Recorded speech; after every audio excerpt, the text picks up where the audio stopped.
So this is one of my Seluwessi shrimp, and it's in a new tank. Now there's nothing particularly wrong with the old tank other than the fact that bladder snails exist in that tank.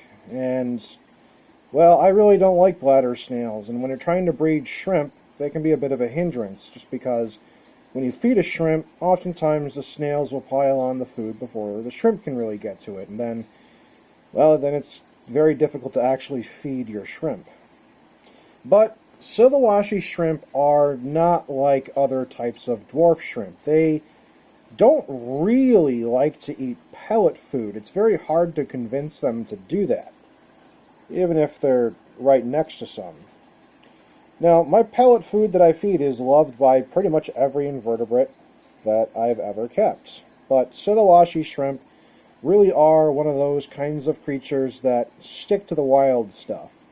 They love biofilm, algae, that sort of thing, and they really aren't accustomed to eating anything else in any other way. So that's why I've made this particular fish tank that this little guy is in a bit different. Instead of just having a bare tank with a sponge filter, I've decided that something else was necessary in order to ensure these little guys can survive and be happy. This is a big old piece of lava rock. And this is going to be perfect for them because lava rock is extremely porous. It can house a lot of beneficial bacteria, and it has a ton of surface area for biofilm to build up on. Essentially, it's one giant dinner plate for these guys, especially once the biofilm grows very strongly onto this surface. Now, I did boil it and make sure it was clean. It's been in this tank for a few days. Lava rock will not alter the pH of the fish tank. In fact, it really shouldn't alter any parameters, at least not notably in any particular way. My other Seluwessi shrimp are still in their main tank, and they're doing fine. The one thing I've noticed is they're extremely shy. They really only like to stay on whatever it is that has biofilm, and in this tank it's just the sponge filter. Now you might wonder, why don't I put anything in the tank? When I first start out breeding shrimp, I really need to keep an eye on the shrimp, and that means no decorations, because if there were decorations in the way, it would be very hard to tell how the shrimp are doing health-wise, and whether the progress on mating, breeding, etc. has made any progress. So, for that reason, I try not to decorate anything inside of a breeding tank, unless it's really necessary.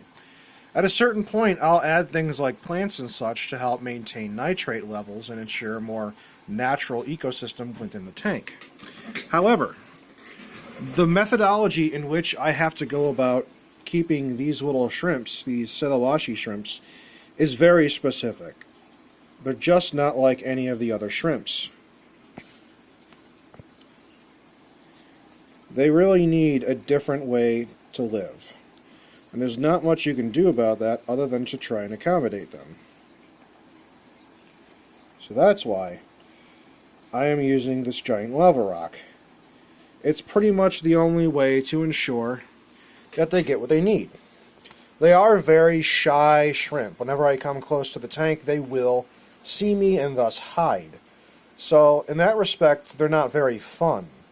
However, I have a feeling that with more hiding places and with a larger surface area of biofilm to peck at, they'll feel more inclined to actually come out and skedoodle around. So I'm starting out with just one Seluwessi shrimp during the tank transfer here. This tank is, of course, fully cycled. The pH matches exactly the pH of the tank they were in before, and the parameters are pretty much the same in almost every respect. If there's any difference, I haven't really been able to note it with my testing.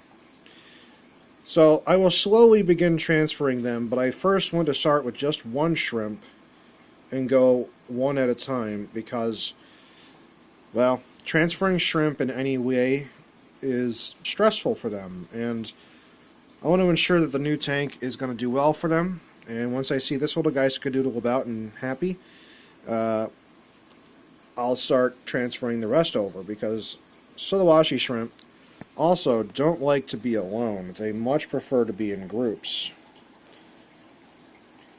So he'll take a little bit of time to adjust, and then once he does, I'll start introducing his little buddies with him.